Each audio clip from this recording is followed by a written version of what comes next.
interact with me. I was really very, very pleased. I wanted to take full advantage of that opportunity. I also found it very interesting the way people on the dais were introduced, because 10 years ago, you wouldn't actually say, this is Mr. So-and-so, and he has X number of patents to his name. That itself is a very interesting change in the manner in which all of us think in the last 10 years. Now, it's not, I would obviously much prefer that today we have an interaction rather than I hold forth. But I thought I'll put a few ideas and thoughts for your consideration. It will help us, I think, trigger a better conversation. And there were originally, I think, the suggestion from Prastuta was that I speak on a multipolar world. But I requested if I could actually be allowed to share some thoughts on our journey towards a Viksit Bharat and what foreign policy for that would mean. And there was a good reason for it. Because in the next few weeks, we are all going to be making decisions which are not there for a few years, but I believe building on what has been a foundation of the last decade, actually decisions which will shape the next 25 years. And it is that 25 years which will be our journey towards a Viksit Bharat. Now, when we speak of Viksit Bharat, what do we really mean? I mean, because again, I'm telling you that there is today a foundation for us to talk about a Viksit Bharat, And that again is something quite new. It's a goal that we have really set for ourselves, perhaps only in the last 2 years. Even in foreign policy, earlier we used to say our goal is to be a leading power one day. But a Viksit Bharat is obviously something much, much broader and much deeper than just becoming a leading power. So rather than give you an analytical proposition, I just want to share with you maybe 9 or 10 examples. What is today the launch pad? What is it we have done in the last 10 years, which even allows us to dream of a Viksit Bharat? So I just picked 10, I wouldn't say random examples, but examples which all of you would be reading about, last few weeks and months, whenever you looked at anything to do with developments in India. And the first example I pick is actually semiconductors. That today, we all know, this is the beginning of the era of artificial intelligence. Perhaps the most serious competition, other than there's a data, I would say there's a competition for data, but is actually what has been somewhat dramatically described as a chips war. That the countries which have one metric of power will be which country will be able to produce what quality of chips and what quantity of chips, and those chips are actually what is going to drive the economy of our times. Now, this year, we have, after an enormous gap in the building of our semiconductor capability, we actually have concluded in the country the first agreement to set up a fab. It's in collaboration between an Indian company and a Taiwanese company.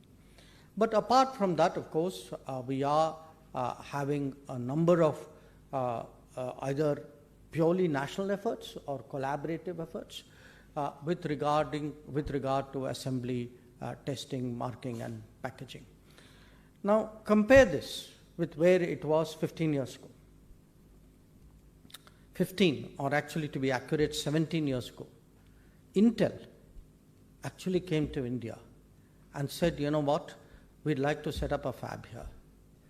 We strung them out so long that they finally went to China and Vietnam. So I'm giving you semiconductor as perhaps one example of a base, of a foundation that is in the making. Let me switch to something else. Telecom. Now, telecom, everybody knows telecom. We all live on our phones.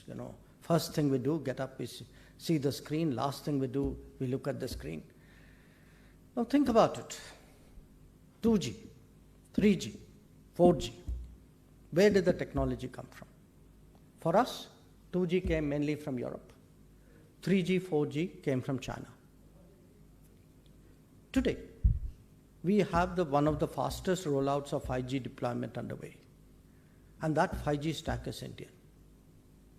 So and it's very interesting, if you look today at which countries actually have deployable 5G stacks, it's actually Europe, China, Korea, and India. So another brick has been added to the foundation. So I think in the introduction somebody mentioned some names associated with our space program. I would say, look at the Chandrayaan-3 mission. That for a large part of the world, quite rightly so, what we were able to do with the landing, and that too a very difficult landing, a very complex operation out here, was something really impressive. And what I often hear in the world is, okay, if you guys are capable of that, clearly this is a very different India that we are dealing with. So I'm giving you brick by brick, what are the achievements? Now, there are many more. I think, in a broad sense, the very fact today that we have put such an emphasis on Make in India. And let me tell you, after 10 years of saying Make in India, it is actually delivering. I see, for example, in defense, so many things which as a routine used to be imported. And today those same things, it's bought, without a second thought. It's like it was always there. Now, and in fact, I'm in a city which in many ways embodies Make in India. And I look at, an institution like HAL. I mention HAL because that was the reason I first came to Bengaluru. That it was, my grandfather used to be chairman of HAL, and as a child I first came to visit him in 1962. Today, that same HAL, which 5 years ago people would say is in very great trouble, we don't know how these guys are going to survive. That HAL has a full order book, and I think its share price probably is at an all-time high today. Now, I can just keep expanding it by so. One of the big complaints about India, rightly so, was about the state of our infrastructure. Foreigners used to complain, how do I come and work and invest in this country if they've got such lousy infrastructure? We would all go out and come back feeling very bad, saying, I went to Malaysia, it was great. I saw something in the Gulf, that was fantastic. Forget about Europe and America. Now, today, that very same country has shown that it is capable of making 7 to 8 new airports a year for the last 10 years running. That it is capable of building 28 kilometers of national highway every day. It is capable of laying 14 kilometers of railway tracks every day. So if you look today really at even infrastructure, it is changing in front of our eyes. You all live in this city. You've just seen a second terminal come up in your airport. You've seen a second runway come up at your airport. So now I'm giving you, in a sense, what are efforts, you could say, which are planned, which are focused, which is a push of a government. But sometimes, actually, the real test of any system is the stress test. how does a system respond under pressure? Now, the biggest pressure that any of us have had in the last 100 years is COVID. It's actually a once-in-a-century phenomenon. The last time literally it happened, something like that happened, was the Spanish flu, almost exactly 100 years ago. Now, think about it, that a country, and this I can vouch for personally, a country in January of 2020, when we had a G20 meeting of leaders, the discussion was, there's this COVID, is going to sweep the world, God only knows what will happen. Everybody was preparing, but the one thing which everybody else felt, if there was one country which was going to go down, that was India. It didn't have the health systems, didn't have the manufacturing, didn't have the basic protections, didn't have actually the capacity to cope. And yet, look at the next year and a half. We coped, we created systems, we created COVID centers, we did the mask production, the ventilator production, the PPE production, and we were able to ramp up our the pharmaceutical capacity. And when it came to vaccines, if you look historically at where we stood in the vaccine queue, typically vaccines came to India, I would say the last 25% of the waiting lot. This time, actually, we were among the first to vaccinate. Not just the first to vaccinate. We finally ended up supplying vaccines to 99 countries in the world. So even now, I'm giving you the cutting edge. Okay, I'm talking telecom, I'm talking semiconductors, I'm talking space, I'm talking pharma, I'm talking vaccines. But no country progresses only by the leading edge. All countries are a convoy of some kind. The last ship has to also move if the entire convoy has to move. And for many of us who perhaps have, in a way, more fortunate, or who have today established positions in society, I think it's important for us also to realize what is happening in the last mile of our country. In the last 10 years, 250 million people have actually come out of poverty. 250 million people. When you look at any I would say today report card on a constituency, and by the way, this is public information. I encourage you all to do this. Please go. I think there's a site called Shwetapatra. Please go to that site. For every constituency in India, you can actually see how many houses were built, how many water connections were given, how many people got gas cylinders, how many people are using Ayushman Bharat. There's actually like 20 programs out there for all 543 constituencies of our country. Take a look at yours. And believe me, it's an eye-opener that when you look today at actually what, the scale of, literally actually in the last 10 years, the bottom up, the country has gone up. And the numbers, believe me, are truly staggering. When I go outside India and want to make my best impression, I talk to people, I give them the country comparisons. So I tell people, we start talking, so what's happening? Because generally the world knows today something is shifting in India, something big is happening in India. So we get into this comparison, say, okay, in America, you guys have food stamps. So we don't do food stamps. We give, we give free rations to people. So compare the food stamp number with the free rations. Today, 815 million people get free rations. Okay. When you look today at a number like, okay, let's take something concrete. Let's take housing. Housing difficult to do. You got to build it. In the last 10 years, we built 40 million homes which are today occupied roughly, an Indian family is 4.8. So 190 million people actually have got homes which they didn't have 10 years ago. Now, I can go down this list. Those 20 programs I'm talking about. Take water connection, Jal Jeevan, piped water. So important, critical for health. And this is a city which is very sensitive to water issues. 140 million houses have got water connections in the Jal Jeevan mission. If you look at Mudra, loans, look at Jan Dhan.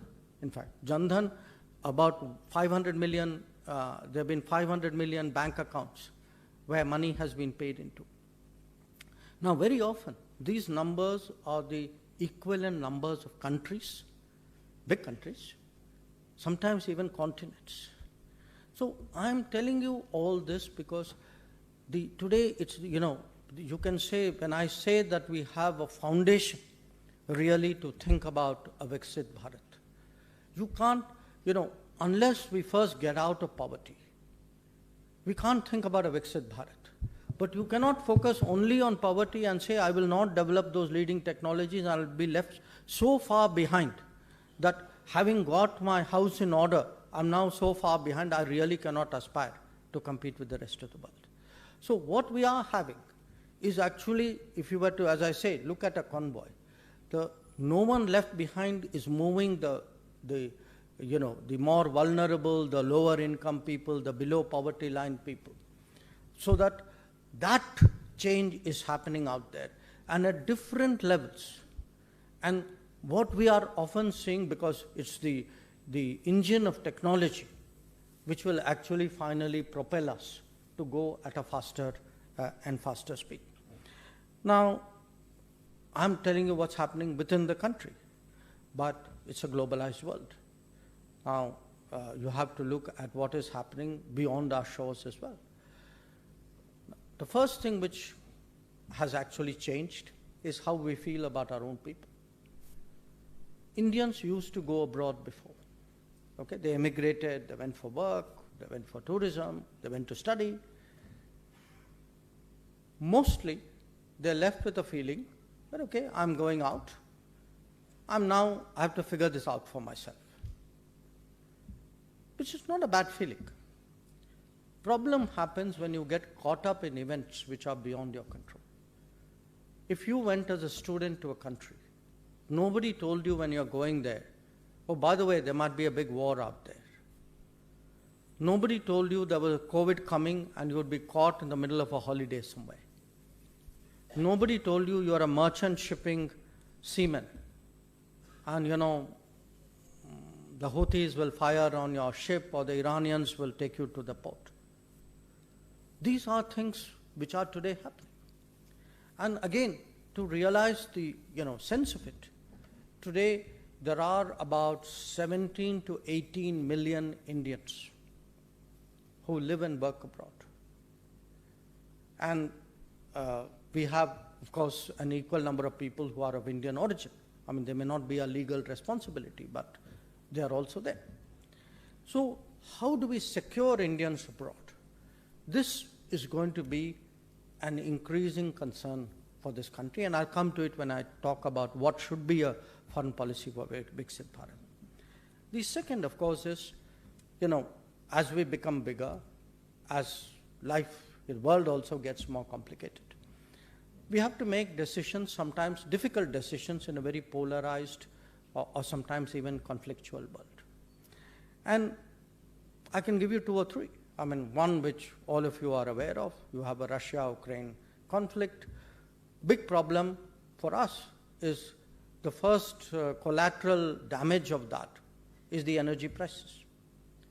Now, the energy prices actually become, in a way, a political call, that you are under pressure saying, don't do this. But if you don't do this, you're actually putting the interests of your own citizens on the line. If we had not, to be blunt, if we had bent to the pressure not to buy Russian oil, believe me, all of you would have been paying 20 to 30 rupees more per liter for the petrol that you would have been buying. Now I'm giving you that as a very existential, practical, hitting the pocket kind of issue. I give you a second example. You know, some years ago, we restarted something called the Quad. Now, there was a lot of pressure from us, and frankly from China, not to go ahead. We had attempted something 10 years ago in 2007. At that time, because the 4 countries involved were not willing to collectively or individually stand up, we actually gave up on that effort. This time, we decided, no, we will stand our ground. We will not allow another country to have a veto on what are our choices and our decisions. We similarly had a very recent example in October last year, when there was the attack on Israel, the terrorist attack on Israel. Now, there were people who kind of fudged and didn't want to call a spade a spade. And the fact is, at the end of the day, it was terrorism. So what happens, the ability actually to judge an issue, take your stand, look at it from the interest of your people, your country, stand up to conflicting pressures. I think all of these are also a brick as we move towards Viksit Bharat. And finally, of course, there is the overall standing that any country has in the world. And in our case, I think it comes from a variety of sources. One example was how we managed the presidency of the G20.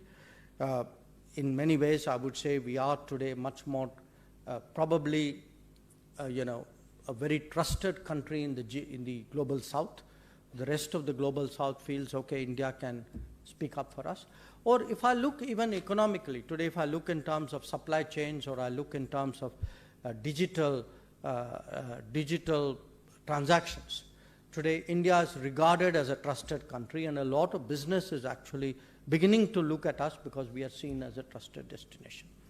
So I mention these as very practical examples because it is these kinds of examples today which give us the confidence and the courage and the ambition and frankly the practicality to think, okay, with this as a base in 2024, between now and 2047, how do I actually move towards becoming a developed society?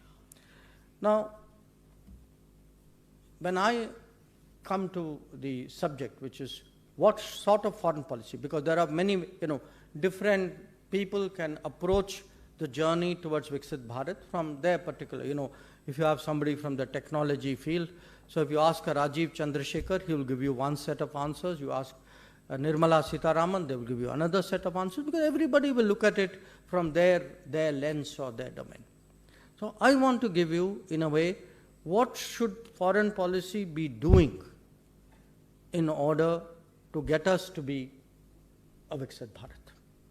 So again, here I've summed it up with I'm kind of partly simplifying it, but I think for purposes of discussion that is useful. I mean, first of all, I think we need to build, reinforce very deeply our reputation as a democracy that delivers. And I say this very consciously because this is a moment when all of us are going to be making decisions which will validate the proposition that we are a democracy that delivers. Why do I say a democracy that delivers? For two reasons. One, there's been a pervasive, I don't want to say myth, but a belief in many sections that actually if you really want to see great change, transformation, you need, there are authoritarian models. Typically people point to China, saying, China could do this. You must all be conscious that if in your generation you are able to pull off this journey towards Viksit Bharat, you would have demonstrated that actually it is eminently possible for a democracy to also do it.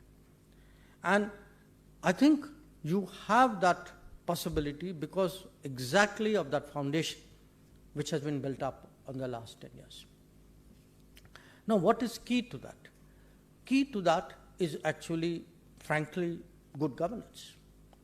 I gave you a set of numbers, infra is moving like this, pharma did this, airports were moving like that. What are the outcomes of? They're finally outcomes of good governance. That the same system, by being repurposed, by having a vision, by having a leader, by reforming itself, in a way, there's a rigor and a vigor in the system today. The same system, you could have built 28 kilometers of road 20 years, 25 years ago. So it is not that the country has changed. But we as a people have actually today pulled up our socks and are moving much more purposefully in a certain direction, because actually we are both the reason for good governance, and in many ways we are also beneficiaries of good governance. Now, what is key to good governance? Most of all in our country, digital. That if you look today at delivery of public goods and public services, the simplest things in your life. Last time any of you went to get a driving license? Which of you went to get a passport? Look to see any entitlement that you ever had and see the difference.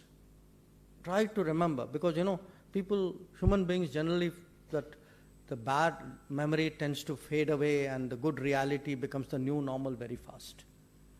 Think back of periods, that same service today, which maybe in days, if it becomes weeks, you start grumbling. Okay? You used to put up with it in months, sometimes, frankly, even longer. So today, if there is a single thing which I can tell you has impressed the world about India, it is actually the manner in which we are using digital for governance and for delivery of public goods and services. And the embrace of technology by India, believe me, is astonishing. We have taken to it like duck to water. And nothing is more graphically illustrative of this than the UPI figures, the cashless transaction figures. Probably, I don't know which one of you, when was the last time any of you actually pulled out a banknote? Now think about it, you go to a shop, people look at you like very strangely now, if you actually start brandishing money. So, and believe me, take it from me, I'm among the world's most frequent travelers. You don't see this in other parts of the world. That still, people are, a lot of them are, they have either over-regulated themselves, or in some ways, they are suspicious of technology. Maybe they got stuck in a habit, it's a bit like moving to a phone, that if you went through the whole landline curve, you took a different path. If you moved from no phone to smartphone, it was a much shorter path. So that is actually today what is happening in terms of the technology embrace. And I would say today, the more we embrace technology, the faster we embrace technology, the better our governance would be. It's good for ourselves, but it will also put into our system efficiencies, which will make us competitive. And as I mentioned at the start, it will create a reputation for India and the world as a democracy that delivers. So then we come to the next step, which is, okay, so what does foreign policy do? So here today, I want to say, if there has been, in a way, a shortcoming, I'm doing a kind of a self-audit here. In the last 30 years, again, if you were to compare India and China, China built up deep technology strengths, which India did not do. When we opened our economy and we started speaking about reform, yes, we reformed various aspects of our policies, you can say, of our activities. But we didn't follow it up field by field, area by area, raising our ambitions with each possible year. So China started it much earlier. China started its reforms in the 70s. It took us the collapse of the Soviet Union, balance of payments crisis, for Narasimha Rao to actually, frankly, junk the entire legacy of those who ruled before him in order to make these reforms. But post that, yes, we have done big things. I'm not, diminishing them. But if I were to say, given the fact that we were 1 billion people, this is our destiny, you can say we are moving. For that kind of country with that kind of ambition that we should have had, we actually should have moved in the direction of developing deeper technologies and making it much more pervasive. But the real issue was this. The weakness in our system was the lack of focusing on manufacturing. And even today you have people like Raghuram Rajan who argue that India should not be manufacturing. And there is a body of opinion out there. There are political people who believe that we should not be manufacturing. Now, I ask you a very basic question. Are you going to build technology without building manufacturing? Does that make sense to any of you? If you are abandoning, if you say, I'm going to be a services economy, I'm not going to do manufacturing, you're not only abdicating your manufacturing future, you're actually abdicating your technology future. So today, I would say, how to actually purpose foreign policy, to build those relationships, to create the environment where there is more manufacturing in this country, where we are actually able to leapfrog. There are two very interesting developments which are happening post-COVID in the world. When COVID happened, people woke up to the fact that the entire world was dependent on a single geography for 32% of global manufacturing. And when that geography choked up or decided to squeeze, everybody was at risk. So what has happened after COVID is actually an enormous effort in different geographies. Every big country and sometimes not so big countries, they are looking today to build new supply chains that they want, and they're doing, this is like business 101, that, nobody wants to be dependent on a single supplier, maybe it's on a holiday. So we have a chance today to get into global supply chains and catch the manufacturing bus which we missed in the 1990s. And it is that thinking today which has actually made the Modi government undertake something like the Production Linked Incentive Program, PLI program, to encourage, collaborators from different parts of the world. I mentioned semiconductors as an example, to look to India to partner and to find ways of doing, the kind of leapfrogging, but in a much more contemporary era, which we should have done maybe in the 1990s and the first decade of the 2000s, but which today, for the last decade, we have been trying to do. So our target today should be manufacturing, yes, obviously, the employment, employment heavy manufacturing, build many of the traditional industries because they are still the backbone of any economy. But also at the same time, look at these sunrise sectors. Look at semiconductors and chips. Look at, drones and space. Look at electric vehicles and battery storage. These are actually going to be today the new opportunities, and it's vital today, both as a country which needs to build those technology strengths, as well as actually to create the kind of employment which is where we can be competitive, because I'll come to that point. And this is, to my mind, one of the central tasks for foreign policy in the journey towards Viksit Bharat. Now, what is the tailwind that I have? The tailwind I have today is that in the digital age, people are also waking up to the fact, where does my data reside? Who is harnessing my data? Who is monetizing my data? Who is deploying my data? And you have to ask yourself this question: when was the last time you worried about who was actually making your data into a product or a service or a power? And that today is also a key question for us strategically. So there is a world today, if you go into the digital domain, the two key words today are trust and transparency. That at the minimum, there should be some rules of the game, some legal safeguards, some remedy out there, some transparency. You've got to have some sense of, okay, how is my data going? Who has the right to look at my data?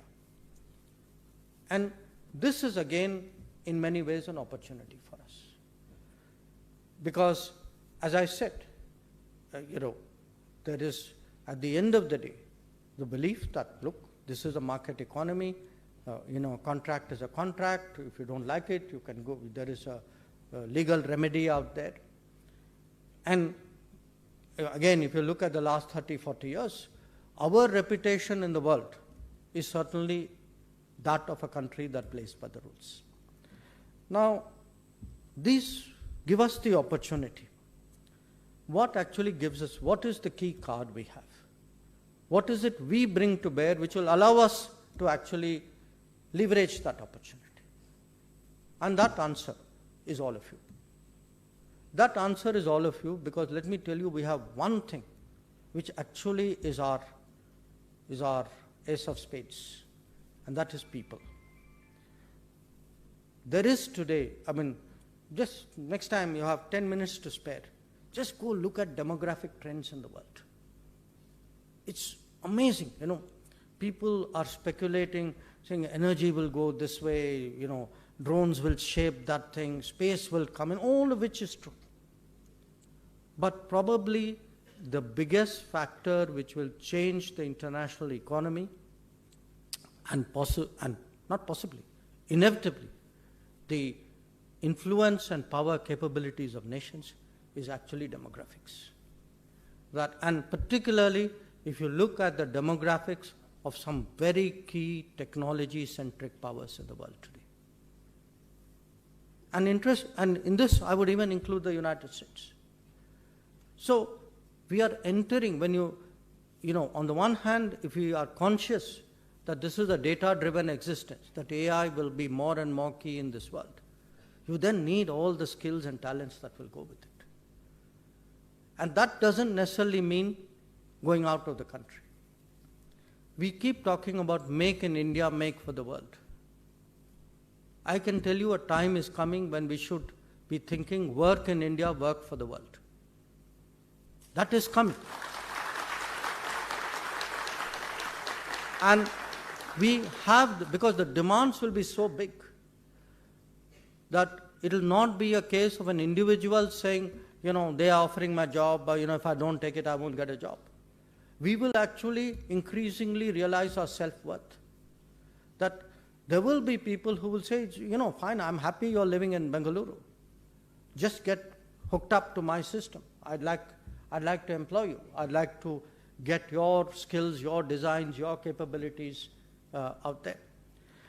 So, number one, this, how does foreign policy, if the job of foreign policy today is to accelerate national development in a technology-centric age, foreign policy obviously will use the human talents of India as the primary capital with which it would operate outside. But there is also a very powerful second factor, that is actually our markets. That if you do the maths, okay, in this period, this Viksit Bharat period, there are some Goldman Sachs studies. There are other studies as well. Take a look at it. The general consensus is by 2047 will be a $30 trillion economy. Okay? Do the maths. Our population by that time will probably be somewhere between 1.5 to 1.6 trillion. You're a $30 trillion economy. Imagine what consumption and production capabilities you will have with that. And then ask yourself this question. What is the price of access to this market, to this center of production and consumption? And therefore, it is important when we engage the world today that people should pay a price for accessing India, that there should be trade-offs. That's how nations grow. If you want to operate in my country, I need to see what is it you're going to give me. And which is why now if you connect the dots, connect make in India, connect work in India, connect access to India. We want to see more and more international technology, production, design, engineering centers come to this country. And we are very confident that if we have a strong enough government, because again, a lot of it is willpower, okay? A lot of it is self-confidence. I mean, you have to go up against the best people in the world and say, okay, we know that's a great thing you have an offer there, but these are our bottom lines. And these bottom lines, you want to do business with us? These are some of the things you need to take into account. So we have today the ability, we are building the ability today to negotiate with the world, to get the best for our citizens. So when we put forward, a vision saying, okay, next 25 years, this is what we're going to do. This is just not nice words which somebody with a skill for writing has devised. These are actually well thought through ideas on which we spend a lot of time. We constantly keep strategizing. We ask other people. We look at the experience of other people. And today, we have that sense of confidence that given how much change we actually can feel that momentum, as I said, the bottom-up momentum which today is taking this country forward. This is actually what is going to get us to Viksit Bharat. There are, of course, two other issues. I don't want to dilate on it because I like to leave time for questions. I think in that journey, obviously one very important part of it is how do we secure ourselves and how do we shape, the larger global issues. I think that's a subject in itself. If you have questions, I'd be happy to respond to that. And then, of course, there is a question which the world will rightly ask itself. The world will rightly ask itself, so what kind of power will India be? 10 years ago, the world had no reason to ask this. Because 10 years ago, we were number 11 in the list of economies. In the next few years, from number 5 currently, we'll be number 3. If you are 3, if you are 3, there are then only 2 places to go up, okay? If you are 3 pushing to go up, believe me, the world will spend more and more time and effort trying to understand, okay, who are these guys? What are they going to be like? What happens when they get more powerful? And here, there will be these debates. You read about it, are we democracy, are we West, are we South? Bottom line, at the end of the day, people will try all sorts of definitions at us. Many of these definitions may be true, at least partially. But at the end of the day, I would say eventually we will be sui generis, that we will be an India that is us. And that is why, in the book that I have just brought out, I have made this point that we will be an India that is more Bharat, that we will be a civilization, that it is not just technology that we will bring to the table. We will actually also bring an enormous heritage and, I would say in a way, a wisdom of tradition. That, finally a country which has existed, a society which has existed for thousands of years, knows many things and intuitively and actually has, a value which much more recent societies perhaps have not matured to that point. So this will also be a debate as we move towards Viksit Bharat. And our effort really would be, how do you build the best brand? How do you have the maximum number of partners? How do you have the minimum amount of problems? How do you actually, how are you, in a sense, proud of or conscious of, aware of everything you are, but yet it is a positive sentiment that, to me, being nationalist is not being against internationalism. We are not the West which sees this as a dichotomy. That, even if you see the last 10 years, the more we have progressed, actually the more we have committed ourselves to the world. So I would suggest to you that, as a group of people who are interested in the sort of the long-term future of India, we also need to give thought to what kind of power will we be. It's something which can actually be fleshed out. There's a lot of thinking, I think, that needs to go into it. So these were some of the thoughts I had. I thought it would be a good idea to present them before you. And I believe we have some time, so I'd be happy to respond to any questions or comments you have. Thank you very much.